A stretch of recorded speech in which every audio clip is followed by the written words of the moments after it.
नमस्कार, मैं सुयश और मेरे को होस्ट सौरभ जो हमारे साथ दिल्ली से जुड़े हैं, आपका इस शो पर स्वागत करते हैं। आज हम बात करेंगे G20 के बारे में और हम आपको G20 के कुछ ऐसे रोचक पहलू बताएंगे जो आपको किसी भी टीवी चैनल पर नहीं मिलेंगे। हम चर्चा करेंगे इसके कानूनी सिग्निफिकेंस पे और उससे रिलेटेड जियोपॉलिटिकल एस्पेक्ट्स पे। कानूनी दृष्टि से G20 काफी महत्वपूर्ण है क्योंकि इससे न केवल हमारे देश के अंदरूनी कानून प्रभावित होते हैं बल्कि इंटरनेशनल लॉ भी इससे इन्फ्लुएंस होता है। और चूंकि इतने सारे दिग्गज देशों का जमावड़ा हमारी राजधानी में हुआ है तो स्वाभाविक है कि इसका जियोपॉलिटिकल सिग्निफिकेंस तो रहेगा ही। यह सब जानने के लिए बने रहिए इस शो पर। लेकिन आगे बढ़ने से पहले मैं आपको संक्षिप्त में बताना चाहूंगा कि इंटरनेशनल लॉ के पॉइंट ऑफ व्यू से G20 आखिर है क्या। आप में से शायद कुछ लोगों को पता नहीं होगा कि G20 एक अंतरराष्ट्रीय संस्था नहीं है, ना ही यह किसी अंतरराष्ट्रीय कानून या इंटरनेशनल ट्रीटी का हिस्सा है। बहुत बार लोगों को इसके इंटरनेशनल ऑर्गेनाइजेशन होने का मुगालता रहता है और यह एकदम गलत तथ्य है। यह केवल एक अंतरराष्ट्रीय मंच है जिसमें दुनिया के ताकतवर देशों की सरकारें सम्मिलित होती हैं और विभिन्न अंतरराष्ट्रीय मुद्दों पर चर्चा करती हैं और उन मुद्दों का समाधान भी निकालने का प्रयास करती हैं। आपको यह भी शायद जान के आश्चर्य होगा कि G20 के पास अपना खुद का कोई बजट नहीं होता है और जो भी देश इसकी अध्यक्षता करता है वह अपनी जेब से पैसे निकालकर इसके इंतजामात करता है। और फिलहाल इस अंतरराष्ट्रीय मंच की अध्यक्षता भारत ने की है। जैसा कि आपको पता ही है कि G20 समिट हमारे देश की राजधानी नई दिल्ली में हो रही है और हमारे को होस्ट सौरभ भी दिल्ली में ही हैं। तो सौरभ, दिल्ली में कैसा मिजाज है G20 समिट को लेके? मैंने सुना था कि वहां पे काफी चीजें बंद हो गई थी, उसका क्या असर देखने मिला? जी, G20 दिल्ली में बहुत जोर शोर से आयोजित हुआ है। ये शिखर सम्मेलन में बहुत समय से प्रिपरेशन हो रहे थे और वो दिल्ली के लोगों को पता भी था और काफी पहले से इनको बता दिया गया था कि ये 2-3 दिन जो हैं उन दिनों पे रिस्ट्रिक्शन रहेंगे और कई रूट्स थोड़े बंद कर दिए जाएंगे। तो ये तो बात हो गई यहाँ के इंतजाम की, परंतु हम इसके कानूनी सिग्निफिकेंस की बात कर रहे हैं तो जैसा आपने कहा था रूल बेस्ड इंटरनेशनल लॉ कि हम सॉरी टू इंटरप्ट, इसका मतलब क्या होता है रूल बेस्ड इंटरनेशनल ऑर्डर का? जी, ये भी बहुत दिलचस्प बात है। रूल बेस्ड इंटरनेशनल ऑर्डर की जब बात करते हैं तो उसका मतलब वेस्टर्न कंट्रीज ये का दिया हुआ ये स्लोगन है या टर्मिनोलॉजी है। तो वो कहते हैं कि इसमें फ्रीडम, डेमोक्रेसी और लिबर्टी इस तरह की चीजें होती हैं और सोसाइटी को उस तरह से होना चाहिए और हर कंट्री को उस तरह से एक्ट करना चाहिए जो इन चीजों का बोलबाला रखे, फ्रीडम, लिबर्टी, डेमोक्रेसी। और तो ये सुनने में बहुत अच्छा लगता है, परंतु कई बार ये बहुत कॉन्फ्लिक्ट भी क्रिएट कर देती है क्योंकि किसी देश से अगर कॉन्फ्लिक्ट होता है वेस्ट कंट्रीज का तो वो हमेशा बोलती है कि ये रूल बेस्ड इंटरनेशनल ऑर्डर को फॉलो नहीं कर रहे।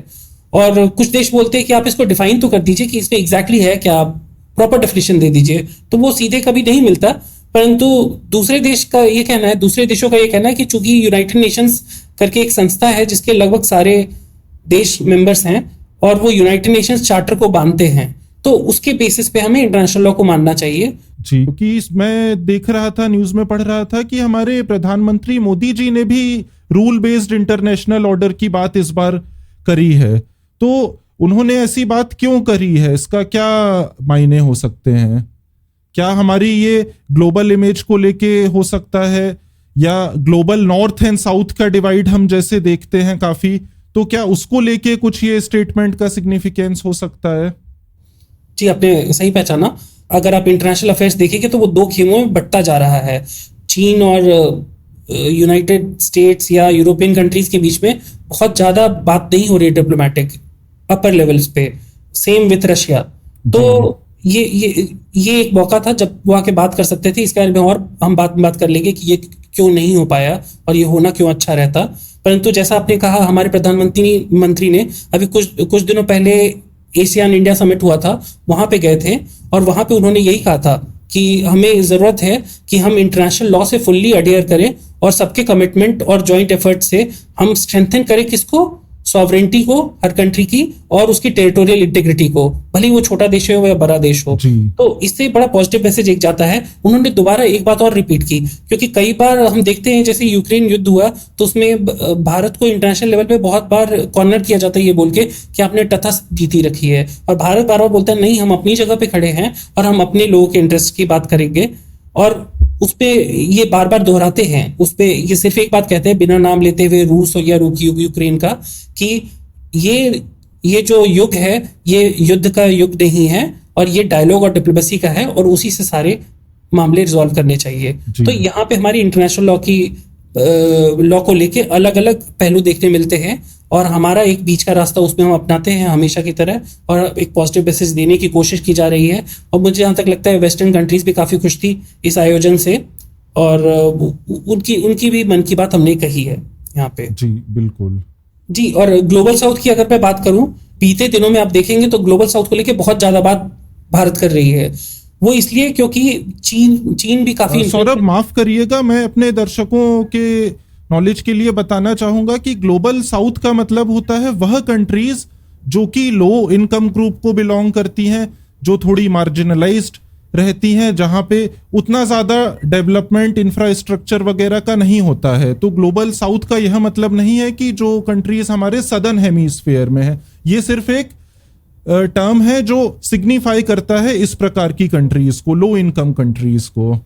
तो ये बात आपने सही बताई, लेकिन हम इसलिए ये इसलिए भी देखते हैं क्योंकि ये देश पिछड़े रह गए थे, और जब हमारा जो इंटरनेशनल अफेयर्स जो ऑर्गेनाइज हुआ वो सेकेंड वर्ल्ड वॉर के बाद, तो यूनाइटेड नेशंस में हुआ, और उसमें जो लोग जीते थे वो मोस्टली कॉलोनियल पावर्स थे, और बाकी कंट्रीज जो थी वो कॉलोनियलिज्म से निकल रही थी उस समय, तुरंत उनको आज़ादी मिल रही थी। इसलिए वो ग्लोबल साउथ में हम अफ्रीका, साउथ अमेरिका और एशिया में ये देखने ज़्यादा मिलता है।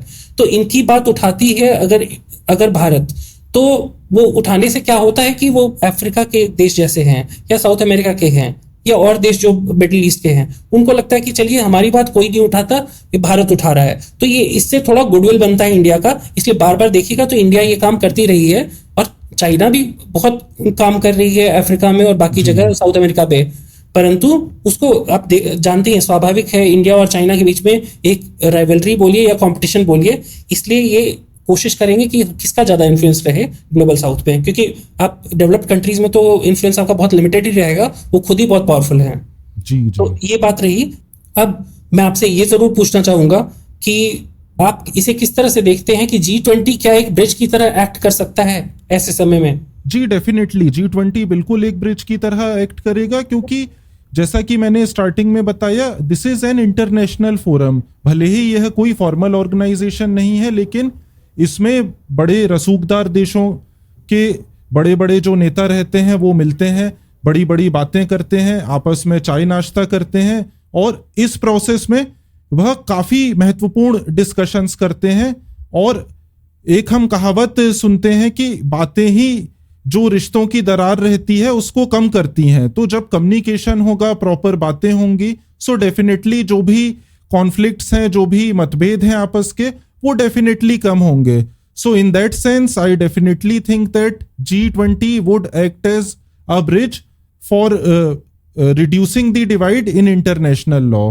अब इसके साथ मैं जब पढ़ रहा था तो मैंने ये देखा कि जब भी G20 समिट होती है उसमें एक जॉइंट कम्युनिके आता है। तो मैं आपसे पूछना चाहूंगा कि ये जॉइंट कम्युनिके क्या होता है, इसको आप संक्षिप्त में बता दें हमारे ऑडियंस के लिए, एंड क्या यह बाइंडिंग होता है, is it a binding document, ये मुझे लग रहा था।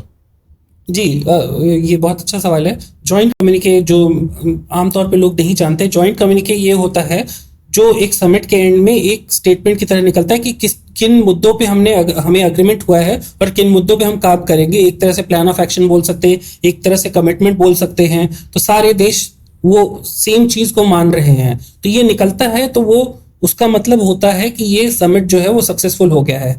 और कई बार ये नहीं भी निकलता है, और ये हर एक समिट में होता है, बट जिस समिट में निकलता है उसको सक्सेसफुल माना जाता है। क्योंकि आप देखिए, रशिया भी, चाइना भी इसका पार्ट है G20 का, और उनको भी अग्री करना पड़ेगा हर एक वर्ड्स पे।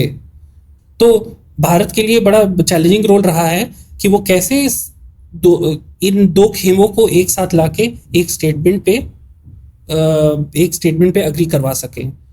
अब मैं इसके बाद आपसे ये जरूर पूछना चाहूंगा कि क्या आपको लगता है कि टैक्सेशन बेनिफिट्स के बारे में इसमें कुछ बात होगी, इंटरनेशनल टैक्सेशन या उसका अगर लोकल इफेक्ट भी पड़ता है तो, और उसके अलावा एक दो और मुद्दे होते हैं ट्रांसफर प्राइसिंग और लोकल सेविंग्स का, इनसे रिलेटेड आप कुछ देखते हैं G20 से निकलता हुआ दिख रहा है आपको?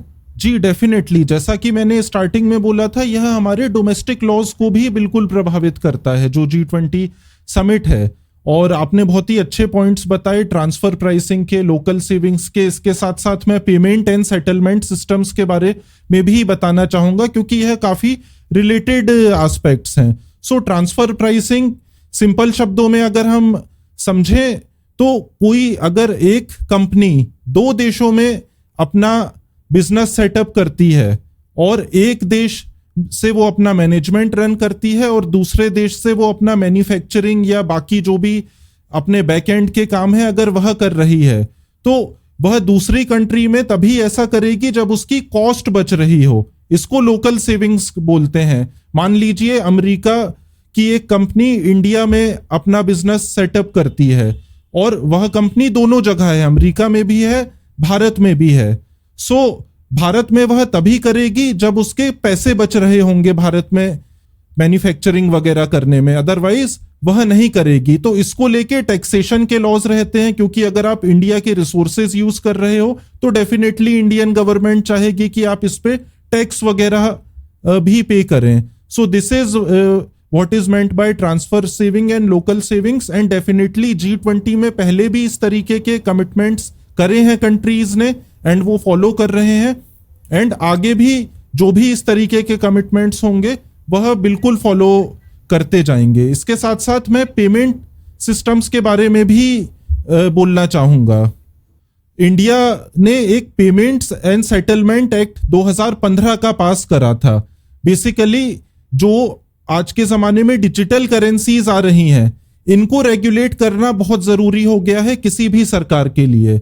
सो इन दिस रिगार्ड ये लॉ पास करा गया है और इसमें एक और कॉन्सेप्ट है CBDC का, कंट्री बेस्ड डिजिटल करेंसी का। सो रशिया हो, चाइना हो, काफी सारी यूरोपियन कंट्रीज हैं, इन्होंने ऑलरेडी अपनी डिजिटल करेंसीज सेटअप कर ली हैं। इंडिया भी इस तरीके की करेंसी सेटअप करने की प्रोसेस में है। G20 समिट इसमें बहुत अहम रोल निभाएगी बिकॉज इंडिया कन्विंस करने की सारे कंट्रीज को कोशिश करेगी कि अब उनकी जो डिजिटल करेंसी है उसको वो रिकॉग्निशन दें, मान्यता दें एंड अगर कोई उसको यूज करना चाह रहा है तो वो सुगम तरीके से उसका यूज हो सके।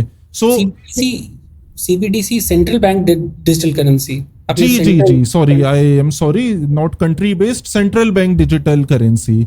सो डेफिनेटली इंडियन गवर्नमेंट चाहेगी कि उसकी जो भी इस तरीके की करेंसी आती है सेंट्रल बैंक की वह सारे देशों में मान्य हो, सारे देश उसको अच्छे तरीके से एक्सेप्ट करे, किसी भी प्रकार की टेक्निकल प्रॉब्लम्स ना आ सकें। So in this regard also G20 summit काफी इंपॉर्टेंट कंसिडर करी जा सकती है। और इसके साथ साथ मैं ये भी देख रहा था, चूंकि यह कनेक्टेड ही इशू है फाइनेंस से रिलेटेड, कि climate change and sustainable development को लेके हर G20 समिट में कुछ ना कुछ बोला जाता है। सो इस G20 समिट में क्या ऐसा बोला जा रहा है climate change and sustainable development को लेके, या कुछ भी नहीं बोला जा रहा है?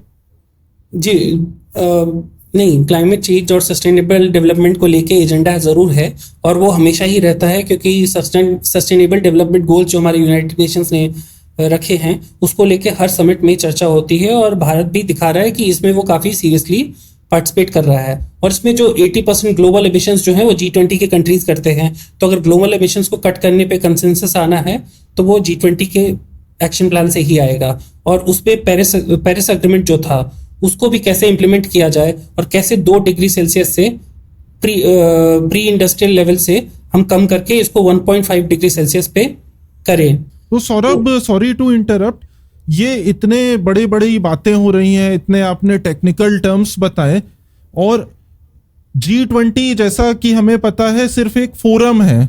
इसमें जितने भी इवन जो जॉइंट कम्युनिके है ना तो वो बाइंडिंग होता है ना तो किसी भी प्रकार का अगर कोई कंट्री कमिटमेंट भी कर दे वो भी बाइंडिंग नहीं होता है। सो मुझे लगता है ये क्लाइमेट चेंज की बातें, सॉरी टू से, ये लिप सर्विस ज्यादा है। ये अपने देश के लोगों को और एक दुनिया में पॉजिटिव इमेज क्रिएट करने वाली बात ज्यादा है। बाकी मुझे पता नहीं क्यों ऐसा लगता है कि इससे बहुत ज्यादा कुछ निकल के नहीं आएगा, क्योंकि इवन जो अग्रीमेंट्स होते हैं क्लाइमेट चेंज के, जब वो भी पूरी तरीके से फॉलो नहीं हो रहे हैं, तो फिर इस तरीके के जो इनफॉर्मल स्टेटमेंट्स रहते हैं वो भी मुझे लगता है कहीं ना कहीं बहुत इफेक्टिव, शायद कारगर साबित ना हो। बट आई थिंक दैट अगर मैं गलत प्रूव हो जाऊं इसमें तो ज्यादा अच्छा रहेगा। सो इसी से रिलेटेड मुझे एक और पॉइंट याद आता है, क्लाइमेट चेंज से ही रिलेटेड, ऑयल पॉलिटिक्स। सो इसमें क्या ऑयल पॉलिटिक्स भी कुछ हो सकती है? चूंकि ऑयल के भी हम दाम देख रहे हैं बड़ी तेजी से, कभी कम होते हैं कभी ऊपर जाते हैं, तो इस पे लेके आपका क्या ओपिनियन है? जी बिल्कुल, ये बहुत रेलेवेंट है ऑयल वाला पॉइंट जो आपका है। परंतु उसके पहले मैं वो बात भी कहूंगा जो आपने बोला कि क्लाइमेट चेंज को लेके लिप सर्विस ज़्यादा होती है, सीरियसनेस नहीं होता। वो हमने WEF में भी देखा कैसे WEF बार बार कुछ कुछ कहता है, बट वहाँ जो लोग जाते हैं वो उस चीज़ का बिल्कुल ध्यान नहीं देते कि उनकी कार्बन फुटप्रिंट कैसे कम हो। वो एक्सपेक्ट करते हैं कि वो इंडिविजुअल्स ही सारा ये काम करे, हमारे ही कंधों पे ये आए, और उनको जो करना है वो तो करते ही रहते हैं। दूसरी बात ऑयल की आती है, तो ज़रूर है जब आप सऊदी अरेबिया मेंबर ही है G20 का, उसको तो बुलाया ही गया है, ओमान को आपने बुलाया है, आपने UAE को बुलाया है, तो आप जाहिर तौर पे एक ऑयल पॉलिटिक्स ज़रूर देखेंगे, क्योंकि ऑयल के प्राइसेस बहुत ज़्यादा फ्लक्चुएट हो रहे हैं। पहले तो वॉर हो गया था, उसके बाद हमने देखा कि कैसे G7 कंट्रीज़ जो थी, जो वेस्टर्न कंट्रीज़ मोस्टली, उन्होंने कैसे ऑयल प्राइस कैप लगाया था कि इसको शिपिंग सर्विसेज और इंश्योरेंस सर्विसेज नहीं दी जाएंगी, कोई भी वेस्टर्न कंपनी नहीं देगी। तो वेस्टर्न कंपनीज का इसमें बोलबाला था, तो उनको ये रोकना था, परंतु वो रोक नहीं पाए, क्योंकि अगर मार्केट में डिमांड होगी तो वो ऑयल लेंगे ही लेंगे। उनके पास ऑयल एक्स्ट्रा नहीं है, रशिया से ऑयल उनको लेना पड़ेगा। तो रशियन ऑयल प्राइस कैप था ये कि पिछले दिसंबर में ये कहा गया था कि क्रूड जो है आप $60 से ऊपर कोई पे नहीं करेगा पर बैरल, रशिया से जो आएगा क्रूड। तो वो भी इंप्लीमेंट नहीं हो पाया। बाकी कंट्रीज, इंडिया भी काफ़ी ले रही थी, चाइना ले ही रही थी, और भी कंट्रीज ने लिया है $60 के ऊपर। और इवन बाद में पता चला कि उस प्राइस कैप के ऊपर वेस्टर्न कंट्रीज ने भी लिया है इनडायरेक्टली, और कुछ कंपनीज उसमें पार्टिसिपेट भी की हैं। उस पर भी कुछ बात ज़रूर होगी। उस पर भी जो हमारे US के प्रेसिडेंट है जो बाइडेन, वो भी बात करना चाहेंगे सऊदी अरेबिया के मोहम्मद बिन सलमान से। उनकी आपस में बहुत ज़्यादा नहीं पड़ती है, ये इंटरनेशनली लोगों को पता है, वो दोनों जानते हैं, दोनों एक दूसरे को पसंद नहीं करते, लेकिन उनको आपस में काम करना पड़ेगा। क्योंकि ऑयल सिर्फ डॉलर में बिक रहा था, पेट्रो डॉलर का एक इशू है जिस पे हम अभी नहीं जाएंगे। अब क्या है कि वो लोकल करेंसीज में ट्रेड होने लग गया। इंडिया जो है रुपीस में खरीद रही है रशिया से ऑयल, रशिया से रूबल रूपी ट्रेड शुरू हो गया है। ऐसे कई देशों ने ये शुरू कर दिया है, जो कि कुछ समय पहले अनथिंकेबल था। तो ये बहुत सारे बहुत गंभीर मसले हैं, और इन पे भी बात ज़रूर होगी यहाँ पे। और इनमें भारत एक तरह से दिखा रहा है कि देखिए हमने इन लोगों को इनवाइट किया है, और वो भी आए हैं, उनके भी हेड ऑफ स्टेट्स आए हैं, और उन्होंने भी अपना पार्टिसिपेशन दिखाया है। तो इंडिया की तरफ उनका रुख ठीक रहा है, और बाकी कंट्रीज भी बात कर लेंगी। परंतु इसके साथ ही मैं आपसे पूछना चाहूँगा कि ब्लैक सी ग्रेन डील एक हुआ था, जैसे ऑयल प्राइस कैप वाला मुद्दा उठा था, वैसे ही ब्लैक सी ग्रेन डील हुआ था। तो उसको लेके क्या G20 में कुछ बात हो सकती है? जी बिल्कुल, ब्लैक सी ग्रेन डील काफी इंपॉर्टेंट डील है पूरे आपके इंटरनेशनल फूड सिक्योरिटी को लेके। And I definitely think that जब रशिया आ रहा है, चाइना आ रहा है, इतने सारे यूरोप के देश आ रहे हैं, अमेरिका आ रहा है, अफ्रीका के देश आ रहे हैं जो मोस्टली इंपोर्टर रहते हैं इस तरीके के ग्रेन्स के, तो G20 में डेफिनेटली इसको लेके कुछ ना कुछ वो हल निकालने की कोशिश करेंगे। सौरभ, मैं आपसे यह भी रिक्वेस्ट करूंगा कि आप हमारे ऑडियंस को बताएं कि ब्लैक सी ग्रेन डील आखिर है क्या, इसके बारे में कुछ प्रकाश डालें। जी, ब्लैक सी ग्रेन डील भी वो रिलेटेड था यूक्रेन वॉर से ही। तो यूक्रेन और रशिया जो है ब्लैक सी को शेयर करते हैं। इस बेसिस पे रशिया ने टर्की से समझौता करते हुए, टर्की ने एक मीडिएटर का काम किया कि हाँ देखिए, हम एक कॉरिडोर बनाएंगे, ग्रेन कॉरिडोर, उससे जो है शिप्स जाया करेंगी, सिर्फ ग्रेन्स लेके जाएंगी, और वो जो है वो जो ज़रूरतमंद देश है उनको मिल जाएंगी। अब इसमें तरह तरह की बातें हुई, ज़्यादातर इसमें जो था वो डाइवर्ट हो गया यूरोपियन यूनियन में यूरोप के देशों में ही, जो कि अमीर देश हैं, उनको उतनी जरूरत नहीं थी। और जो जरूरतमंद देश थे, रशिया का कहना है वो सिर्फ 3% को मिला।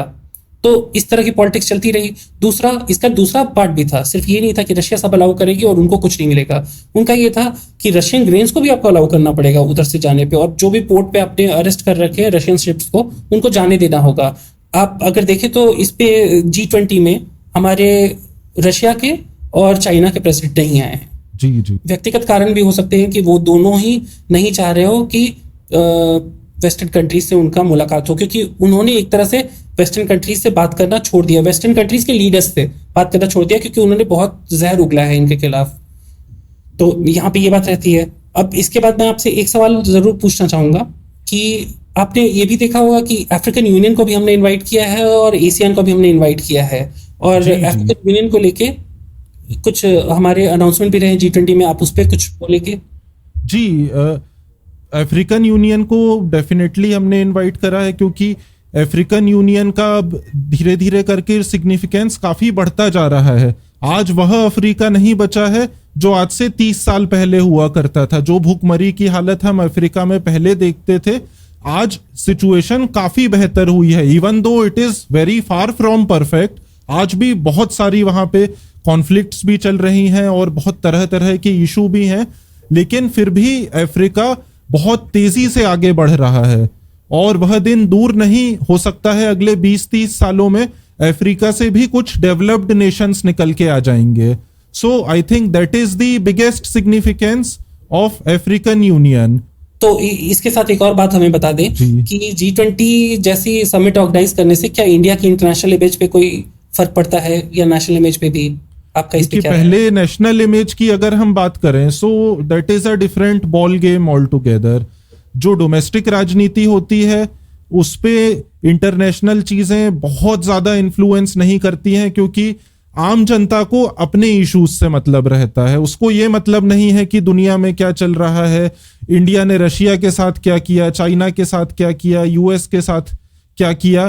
थोड़ा बहुत अखबार में जितना पढ़ लेते हैं लोग उतना मतलब रहता है, बाकी इससे ज्यादा my personal opinion is that बहुत फर्क नहीं पड़ता। जो आपके ग्राउंड लेवल के इश्यूज हैं वो ज्यादा आपकी डोमेस्टिक पॉलिटिक्स को अफेक्ट करते हैं। दैट बीइंग सेड, इस तरीके के बड़े इवेंट्स ऑर्गेनाइज करने से डेफिनेटली एक इमेज बूस्ट तो मिलता ही है। कोई भी जो सरकार ऑर्गेनाइज करती है उसको ये बोलने का अवसर मिलता है कि देखिए हमने कितना बड़ा इवेंट ऑर्गेनाइज करा, कितना सक्सेसफुल इवेंट ऑर्गेनाइज करा।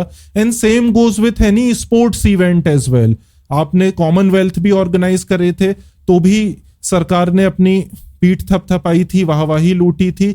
Same I think would be done with G20 as well. And G20 तो डेफिनेटली बहुत इंपॉर्टेंट समिट है, इसके और भी बहुत सारे कॉन्सिक्वेंसेस आई एम सॉरी निकल के आएंगे।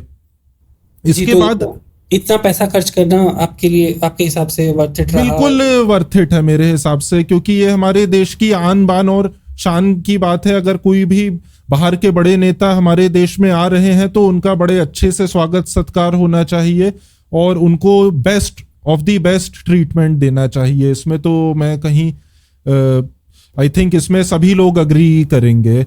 एंड इसके बाद जो आपका दूसरा पॉइंट था कि इंटरनेशनल इमेज को बूस्ट मिलेगा कि नहीं, इस पे मुझे लगता है कि डेफिनेटली बूस्ट मिलेगा, बिकॉज कहीं ना कहीं एक अच्छा शो इंडिया प्रेजेंट कर रहा है और अगर G20 के जरिए वह कुछ अच्छी डील्स बिहाइंड दी सीन्स अगर क्रैक कर लेता है, सो वह और एक एडेड एडवांटेज होगा इंडिया के लिए। एक डील है यूके से हमारी एक ट्रेड डील बहुत क्लोज है, वो होने वाली है और वो करने वाले हैं ऋषि सुनक जो हैं वो करने वाले, शायद अभी कुछ दिनों में ही पता चल जाए।